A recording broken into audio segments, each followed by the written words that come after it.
আসসালামু আলাইকুম প্রিয় দর্শক, মঙ্গলবার দিন সংসদ সদস্যদের শপথ হবে সকালে এবং সেদিনই মন্ত্রিসভার নাম আমরা জানতে পারবো। যারা মন্ত্রী হবেন তাদেরও শপথ হবে সেদিন বিকেলেই। তো যাত্রা শুরু হচ্ছে, সংসদের যাত্রা শুরু হচ্ছে নতুন একটা সরকারের, নতুন একটা গণতান্ত্রিক সরকারের, যে সরকারকে আমরা সবাই ভোট দিয়ে নির্বাচিত করেছি। নির্বাচনে কি হয়েছে, কোথায় খুঁটিনাটি কি সমস্যা হয়েছে, কোন বিষয়ে কি অভিযোগ উঠেছে, এগুলো নিয়ে বিস্তর আলোচনা হয়েছে, আগামীতেও হতে থাকবে। কিন্তু পাশাপাশি সংসদ চলতে থাকবে, সরকার চলতে থাকবে। সরকারের এই চলার পথে বিরোধী দল থাকবে, সরকারি দল থাকবে। বিরোধী দলের মধ্যে আমরা জামাতকে পাবো, এনসিপিকে পাবো। তাদের ভূমিকাটা আসলে কি হবে এটা নিয়ে আলোচনা হবে। কিন্তু আমার যেটা মনে হয় যে এই সংসদ গঠন হওয়ার পর প্রথম যে ঝামেলা, যে বিষয়গুলো নিয়ে হবে, আপনারা জানেন এর মধ্যে জুলাই সনদ আছে, গণভোট আছে।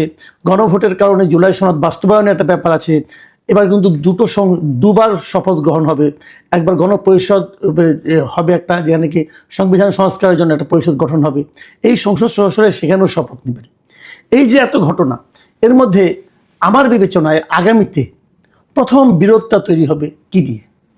প্রথম বিরোধ তৈরি হবে দুটো বিষয় নিয়ে, শুরুতেই একদম। এই দুটো সম্পর্কে আপনাদের একটু আমি বলতে চাই, আমার নিজের অভিমতটাও বলতে চাই। দুটো বিষয় কি? প্রথমত বিষয় হলো উচ্চকক্ষ গঠন নিয়ে। উচ্চকক্ষ গঠনে অলরেডি আমরা কিন্তু গণভোট পাস করেছি এবং গণভোটে যে কথাটা বলা হয়েছে যে উচ্চকক্ষ গঠিত হবে রাজনৈতিক দলগুলো যে শতাংশ ভোট পেয়েছে সেই ভোট প্রাপ্তির হিসাব অনুযায়ী। আমরা ভোট প্রাপ্তির হিসাবটা জানি, আমরা দেখেছি যে বিএনপি ভোট পেয়েছে। আমি যদি ভোট প্রাপ্তির হিসাবটা ধরি এবং যদি সেভাবে আমরা যদি উচ্চকক্ষের হিসাবটা ধরি, সেটা আপনাদের আমি একটু জানাই। ধরা যাক, আমরা জেনেছি, আজকে জানলাম যে বিএনপি ভোট পেয়েছে 49.97%।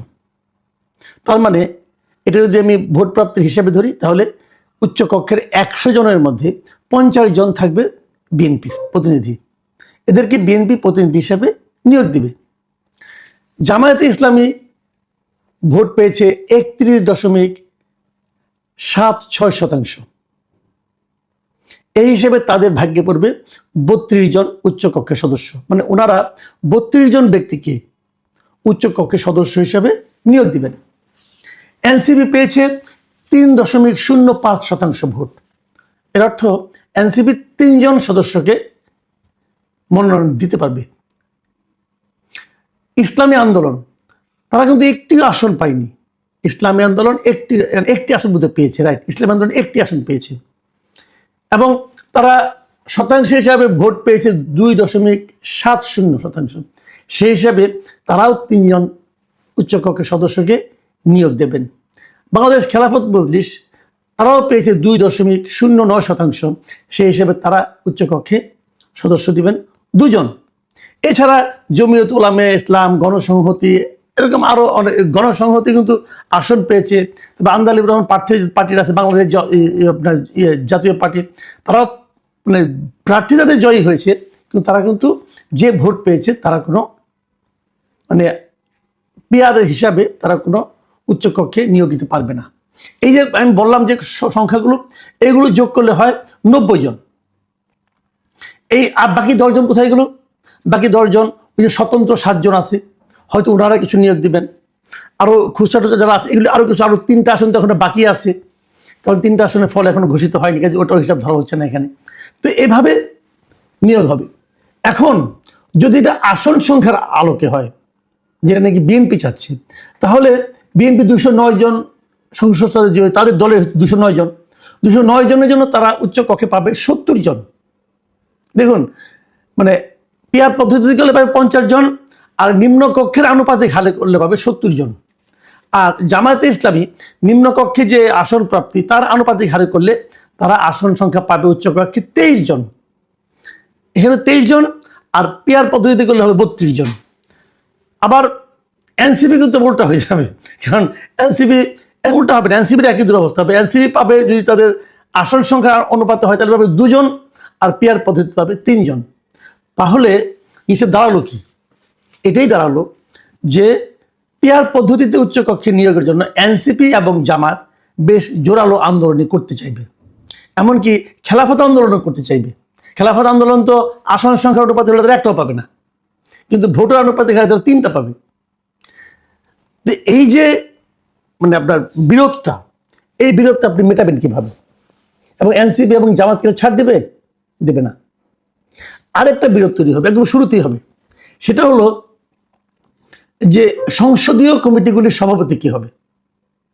সংসদীয় কমিটিগুলির সভাপতির জন্য এই যে পদটা, এই পদটার জন্য আগে এই জুলাই সনদে বলা হয়েছিল যে প্রত্যেকটা সংসদীয় যে কমিটি হবে সেই কমিটির সভাপতি হবে একজন বিরোধী দলীয় সদস্য।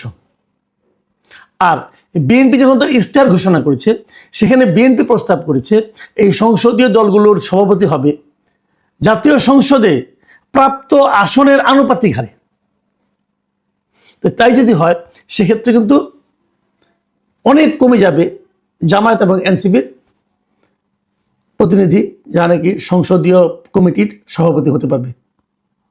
এই দুটো বিরোধ কিন্তু আগামীতে আমি মানে দিব্য চোখে দেখতে পাচ্ছি যে সংসদের যাত্রা শুরুর সঙ্গে সঙ্গে এই দুটো বিষয় নিয়ে একটা বড় বিরোধ হবে। কারণ সংসদের শুরুর দিকেই কিন্তু এই সংসদীয় কমিটিগুলোর সভাপতিকে নির্বাচন করতে হয়। কিন্তু এই দুটো সমাধান কিভাবে হবে আমি জানি না। জামাত যদি এটা নিয়ে আলোচনায় আসে তাহলে একটা বিষয়, অথবা জামাত যদি এটা নিয়ে আন্দোলনে যায় তাহলে আরেকটা পরিস্থিতি। আবার দেখুন, সংসদ যাত্রা সরকার যাত্রা শুরু করার পর থেকে কিন্তু এরই মধ্যে আমি যতটুকু শুনেছি এই সরকারি কর্মকর্তা কর্মচারী যারা আছেন 15 লক্ষের মতো লোক, 15-16 লক্ষ, এরা কিন্তু তাদের নতুন পে স্কেল, যে পে স্কেল ঘোষণা করেছিল অন্তর্বর্তীকালীন সরকার, তাদের ঘোষিত পে স্কেল বাস্তবায়নের জন্য আন্দোলন শুরু করে দেবে। সেই আন্দোলনটাই বা এই সরকার, নতুন সরকার কীভাবে হ্যান্ডেল করবে এবং সেটা বাস্তবায়নযোগ্য কিনা সেটা নিয়ে তারা কীভাবে আলোচনা করবে, এটা কিন্তু আরেকটা তাদের বিকট একটা সমস্যার মুখে কিন্তু পড়তে হবে। এইসব সংকটগুলো সমাধানের জন্য বিএনপি কি এর আগে উদ্যোগ নেবে? আমি এর আগেই বললাম কেন, আগে বললাম এই কারণে আমরা দেখেছি যে গণতান্ত্রিক শাসনে, গণতান্ত্রিক ব্যবস্থার একটা চমৎকার চেহারা আজকে আমরা লক্ষ্য করেছি। সেটা হলো যে বিজয়ী দল মানে তারেক রহমান সাহেব, দলের নেতা তারেক রহমান সাহেব, উনি কিন্তু ডক্টর শফিকুর রহমানের বাসায় গিয়েছেন সৌজন্য সাক্ষাতের জন্য।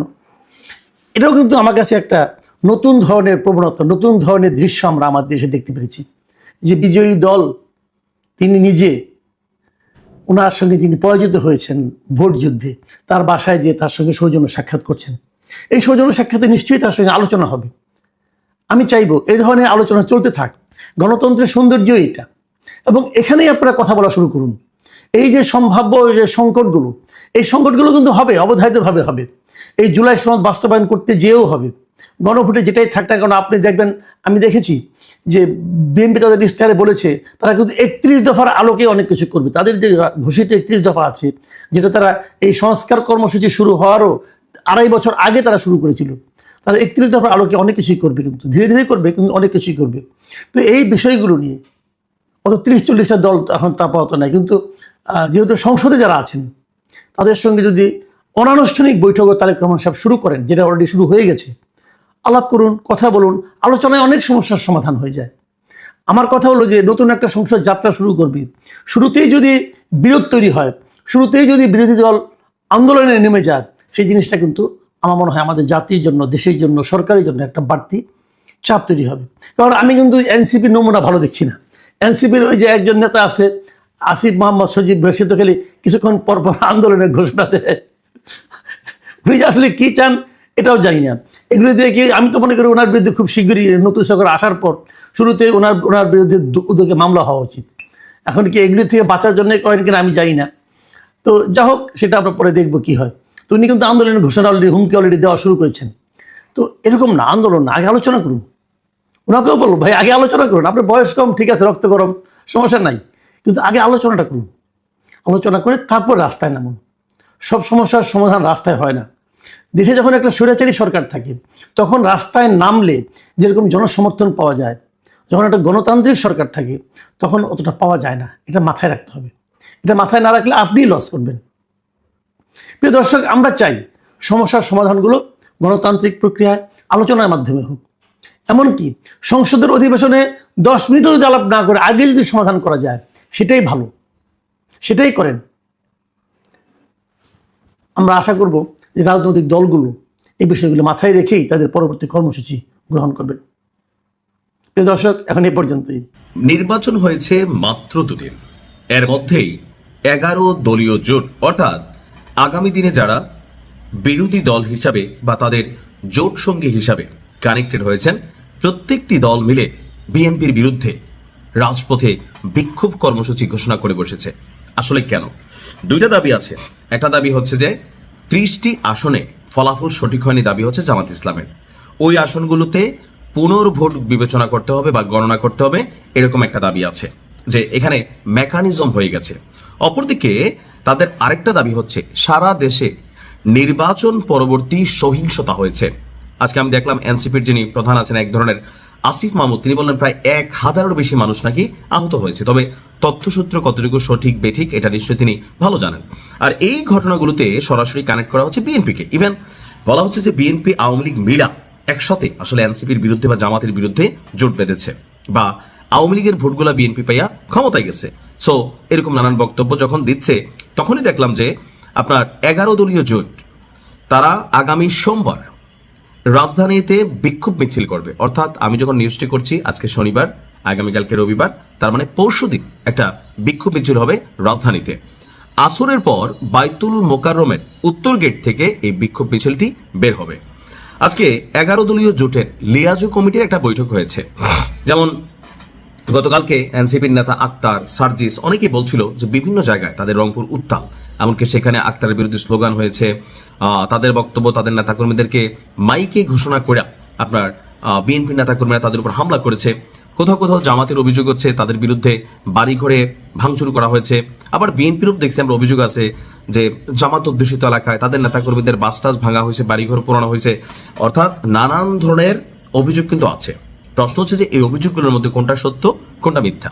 এখন সোশ্যাল মিডিয়াতে আমরা এগুলো নিয়ে একটু বিপাকে পড়ি। আবার ধরেন যে দলের সাপোর্টার আছি, আমি মনে করি যে না, আমার দল যখন মারবে আমরা ঠিক আছি, অন্য দল মারলে এরা ফেসিস্ট, এরা আসলে বিরোধী, আমরা মব করলে ওকে, ওরা করতে গেলেই তখন ঝামেলা। তো এই বিষয়গুলোকে মাথায় নিয়ে নির্বাচন পরবর্তী সারা বাংলাদেশে ছোটখাটো কিছু ঘটনা কিন্তু আসলেই ঘটেছে। আর এই ঘটনাগুলোর কারণে বলা হচ্ছে যে যেহেতু বিএনপি শক্ত অবস্থানে আছে বা সরকার গঠন করছে, সো তাদের নেতাকর্মীরা বিভিন্ন জায়গায় আপনার প্রতিশোধ নিচ্ছে। এটা এনসিপির দাবি, এমনকি জামাত ইসলামেরও দাবি। সেই দাবি থেকে তাদের বক্তব্য, ভোটের আগেও দেশের বিভিন্ন স্থানে হামলার ঘটনা ছাড়াও ভোটের রাতেই অন্তত 21টি সহিংসতার ঘটনা ঘটেছে। নির্বাচনে ব্যাপক জয়ের মধ্য দিয়ে ক্ষমতায় বসতে যাওয়া বিএনপির লোকেরাই এসব সহিংসতা ঘটাচ্ছে বলে আপনার 11 দলীয় জোটের পক্ষ থেকে অভিযোগ করা হয়েছে। এখন এই যে অভিযোগ বা পাল্টা অভিযোগ, এই সকল কিছুর মধ্যে আপনার এই ধরনের বিক্ষোভ মিছিল আমি জানি না আসলে কতটুকু ফলপ্রসূ হবে, তবে হবে। যেহেতু এখন জামাতের সাথে আর অনেকগুলা দল আছে, এর মধ্যে প্রধান দল হিসেবে আমরা যদি ধরতে পারি এনসিপি, তারপরে হচ্ছে আপনার মামুনুল হক সাহেবের যে দল, সবকিছু মিলিয়ে তারা যদি একত্রিত হয়ে মাঠে নামে একটা রিয়েকশন হবে। তবে বিএনপির নেতাকর্মীরাও আপনার দেখা গেছে বিভিন্ন জায়গায় শক্ত অবস্থানে আছে, তারাও আপনার ছাড় দেওয়ার পক্ষে না। এমনকি যেমন ধরেন বিএনপির নেতাকর্মীদেরকে যাদেরকে, যেমন মির্জা আব্বাসের নাসিরুদ্দিন পাটোয়ারি যে পরিমাণ গুতাইছে, তো এই যে ধৈর্য ধরা পয়সা ছিল, একের পরে কথা বলছে, হাফ প্যান্ট পরে বসে রাখবে, গ্যাংস্টার, সে এটা সে ওইটা, মানে ব্লা ব্লা ব্লা। তো ওই যে পুরনো ঝালগুলা যদি সুযোগ পায়, স্বাভাবিকভাবে যে কোনো দলে মিটাইছে না, আওয়ামী লীগের বিপরীতে অন্যরা মিটাইছে না যতটুকু পারছে, যারা অন্যায় দুর্নীতি করছে। তো সেক্ষেত্রে এরকম ঘটনা ঘটতে পারে। তো দেখা যাক এটাকে নতুন সরকার মানে বিএনপি সরকার কিভাবে ব্যালেন্স করে। ভালো থাকুন, আসসালামু আলাইকুম।